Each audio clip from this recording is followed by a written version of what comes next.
কত না হলাম বাঘ ভালুক, তাই না? আমার উদ্ধার হলো কখন? যখন আমি গাভীর পেটে আমার জন্ম হলো,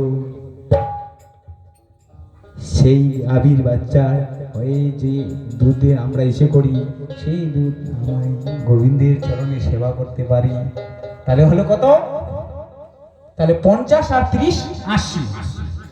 এবার 4 লক্ষ জনই হলো আমাদের বানর কুলে। বানর কুলে তো আমি বলবো না, বলবো বানর কুলে তো স্বয়ং শ্রীরামের নিজেই দাস। 84 লক্ষ হলো। তাহলে এত সুন্দর মানব জন্ম পেয়ে আমরা যদি সময় মতো যদি ভজন সাধন না করতে পারি, আমরা কেউ বলতে পারবো এই মানব জন্ম আমরা ফিরে পাবো? হ্যাঁ, আমরা যদি সময় মতো গীতা পাঠ, ভাগবত গীতার কথা শুনতে না পারি, এই সাধুগুরু চরণ যদি মাথায় নিতে না পারি, তাহলে কিন্তু আমাদের এই ধরাধামে এসে কোনো লাভ নেই। তাই মহাজন গানে ভাষা বলেছেন।